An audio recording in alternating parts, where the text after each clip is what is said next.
All right, Steph, thank you so much. Our top story this morning, it is back to those lunch boxes and backpacks next week as most students across Ontario returning to in-person learning Monday. But students in the COVID hotspots going to have to wait a little longer. Will not put your child and your family at risk. In Toronto, Peel and York, those public health units will return to school on Tuesday, February 16th, following the Family Day weekend. Schools under 13 public health units will reopen for in-person learning February the 8th, including in Durham, Halton, and Hamilton. And as part of the return, the province says it will be conducting asymptomatic testing in schools with capacity to complete 25,000 lab tests and 25,000 rapid tests per week. There are still a lot of questions. So joining me later on this morning, Education Minister Stephen Lecce live with how these new measures are going to be helping to keep students safe. And that is coming up just after 8 o'clock. So make sure you stay tuned to that. Now, both the mayor and the city's top doctor here in Toronto say the call to return to class is the right one, even though there will be some apprehension. In-class learning is very important. Kids need the social development they get from going to school while being surrounded by teachers and their peers.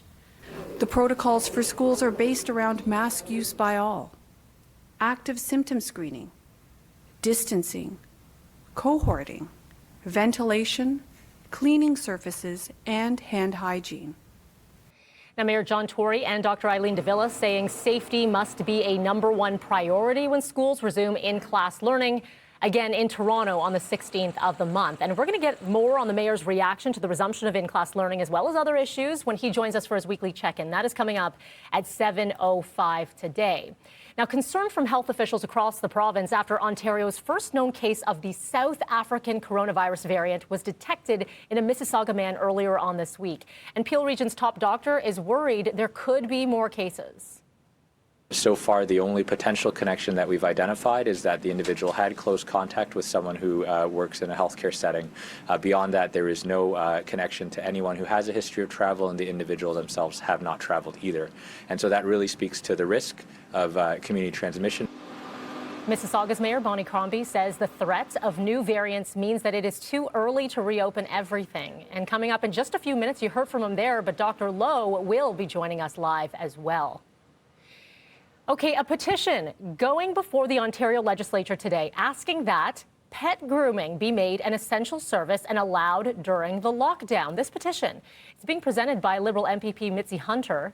It argues that the lockdown is hurting animals and that pet grooming can be carried out in a contactless manner. There is concern among owners that their dogs and cats can develop health issues without having their nails trimmed, and dogs can also develop painful matting and skin irritation unless their hair is cut. So I know a conversation we've definitely had here on the show. We'll continue to follow that story for you today. 6:07 is your time right now. Anti-Black racism has become a major social force in the U.S. and here in Canada. City News reporter Melissa Nicovelli looking at Black Lives Matter Toronto, where it's been and where it's going.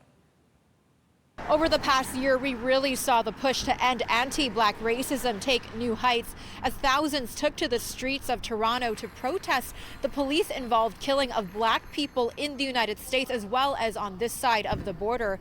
But that momentous push to end anti-Black racism was years in the making, starting with a small group of activists and moving into this massive movement and organization we know today called Black Lives Matter Toronto. 6 years of organizing and activism, 2020 saw exponential support for the movement across the globe, including Toronto. Thousands took to the streets alongside BLM to protest the killing of George Floyd at the hands of a white police officer in Minneapolis. But there was also the deaths of Black and brown people while in the care of police here at home that caused many to mobilize. Summer of 2020 also saw activists and their allies demanding the funding of police and to redirect that money to supports and services for racialized communities. On City News at 5 and 6, we look at what life after protest looks like for Black Lives Matter Toronto and how they're using past ideas to bring forward positive change across the country this year. For Breakfast Television, I'm City News reporter Melissa Nicovelli. All right, we have a very busy show ahead. We have reaction to school reopenings from Peel's top doctor. We've got Toronto's mayor and we've got Ontario's education minister. Plus, are you having trouble talking to your kids about racism? You heard Melissa's report there. Coming up at 7:20, we have an expert joining us with some strategies. And coming up next, Apple seemingly ready to get into the world, I should say, of auto production. Yes, I did. I read that one right. Mike Apple's going to explain coming up next.